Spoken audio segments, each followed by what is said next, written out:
चन्द्रशेखर चन्द्रशेखर चन्द्रशेखर पाहि मां चन्द्रशेखर चन्द्रशेखर चन्द्रशेखर रक्ष मां रत्नसानुशरासनं रजताद्रिशृङ्गनिकेतनं सिञ्जिनीकृतपन्नगेश्वर मच्युतानलसायकं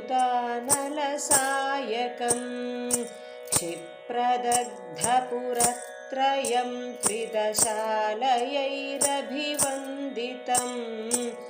चन्द्रशेखरमाश्रये मम किं करिष्यति वै यमः पञ्चपादपपुष्पगन्धपदाम्बुजद्वयशोभितं फाललोचनजातपावक दग्धमन्मथविग्रहं भस्मदिग्धकळेभरं भवनाशनं भवमव्ययम् चन्द्रशेखर चन्द्रशेखर चन्द्रशेखर रक्ष मां मत्तवारणमुख्यचर्मकृतोत्तरीयमनोहरं पङ्कजासनपद्मलोचन पूजिताङ्घ्रिसरोरुहं देवसिन्धुतरङ्गश्रीकर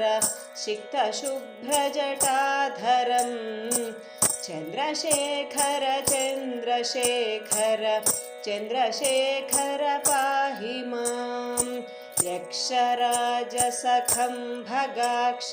हरं भुजङ्गविभूषणं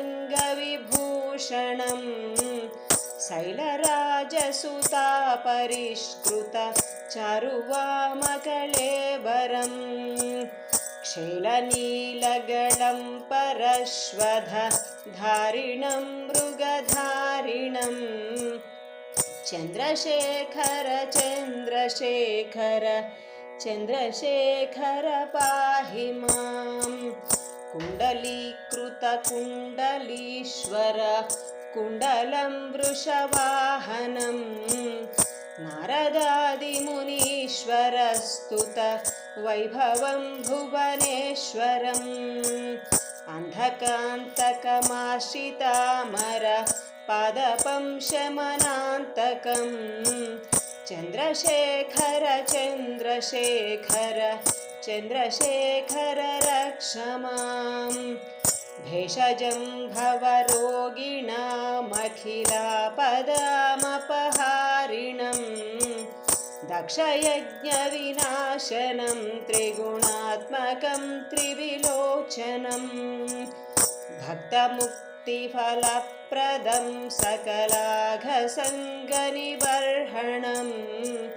चन्द्रशेखर चन्द्रशेखर चन्द्रशेखर रक्ष मां भक्तवत्सलमर्चितं निधिमक्षयं हरिदम्बरं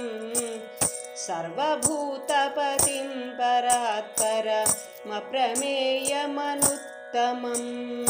सोमवारिनभूहुताशन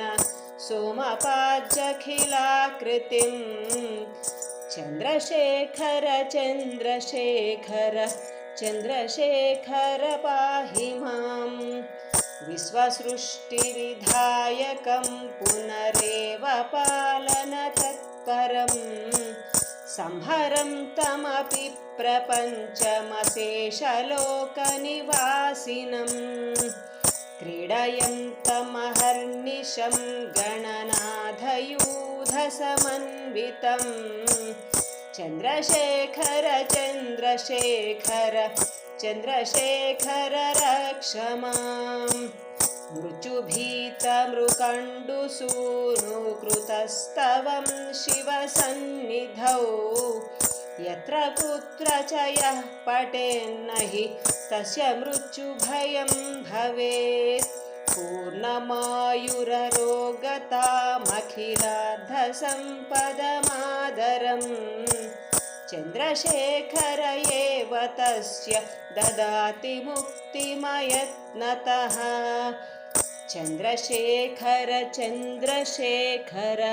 चन्द्रशेखर पाहि मां चन्द्रशेखर चन्द्रशेखर चन्द्रशेखर रक्ष मां चन्द्रशेखर चन्द्रशेखर चन्द्रशेखर पाहि मां चन्द्रशेखर चन्द्रशेखर चन्द्रशेखर रक्ष माम्।